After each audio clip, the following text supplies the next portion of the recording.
guests and judges, host Mr. President. Today, I'm here to talk about slavery. Now, we all know that slavery is a terrible thing that should never ever be present. But did you know that slavery existed way before even history was ever recorded? Yes, this is true.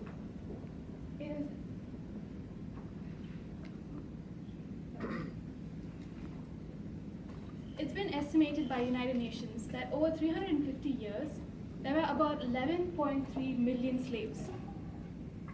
And you'd think that with great leaders like Mahatma Gandhi, Dalai Lama, Nelson Mandela, to name a few, you'd think that people are now free at last. They have freedom. People are more equal now.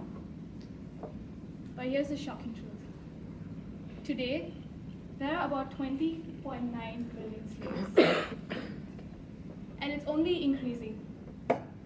This, my dear friends, is modern day slavery, otherwise known as human trafficking. Now these people, they don't do it voluntarily. They are forced. They are deceived. They do not know what they're getting into. And it's not just slavery, but it's human cruelty. Slavery consists as one of the top 3 international crime industries, pumping about $32 billion every year, and $15.5 billion, believe it or not, comes from industrialized countries, educated people, people who know what's going on and what is wrong. The most popular thing, not to say popular, but when I say human trafficking, what's the first thing that comes into your head? Sex trafficking, right? So my first connection to sex trafficking, well, at least the severity of it came when I read this book called Sold by Patricia. It was so sad to hear a story of Lakshmi, who was a 12-year-old girl. She was sold by her own stepdad to a brothel. For how much? $30. That's it. That's a one-time payment. And you would think that this girl, she's from a rural village. She didn't have much. She didn't know much. So obviously, she's quite vulnerable, right? But then, let's go to the land of the free, where we see Jennifer. She's from Ohio. She was sex trafficked by her own boyfriend. He made her addicted to drugs, and he forced her to do it. So she had to sell herself. She joined a group of pimps. And do you know what these ladies had to do? Ladies like Jennifer?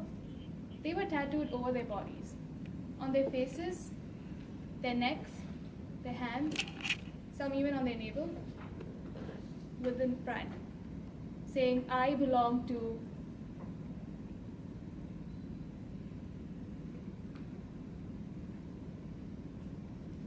Can you imagine waking up in the morning, and the first thing you see is you have some random fellow's name tattooed on you?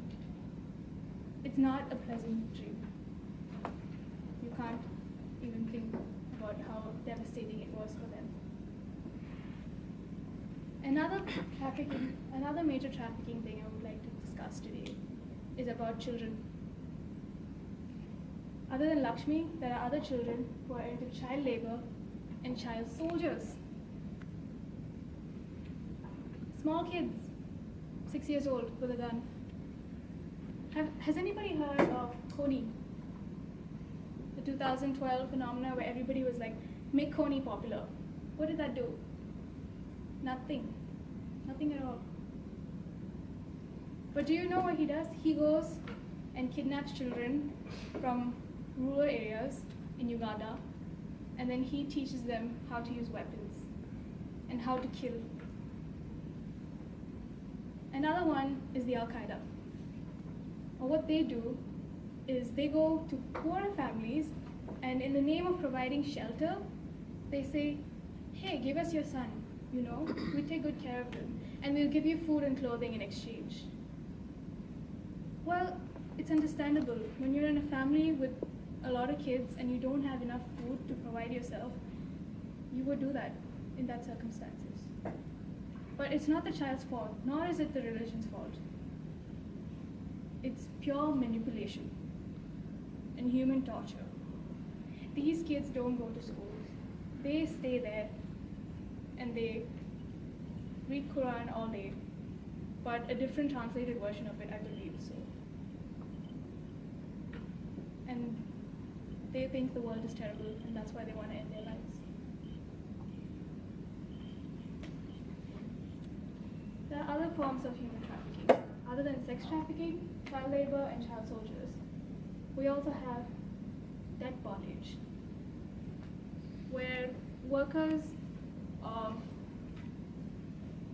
low-wage workers, they come and they are forced into labor, and a lot of money is taken away from them, and they don't even get their pay at the end of the day. Others are also like forced labor and involuntary domestic servitude, where the maid can never leave the house, she never gets paid, she's tortured. So ladies and gentlemen, why am I telling this to you? Because tomorrow you are going to be in organizations, you are going to be in important places. And that's why I think it's important that you can help. So what can you do? Take a step. Do not be ignorant when you see something is going on. It's okay if you are wrong when you're reporting a crime. But what if you are right? You could save lives. Number 2, be a conscious consumer. Do not buy products that promote child labor. Other things that can be done are like reaching out to organizations.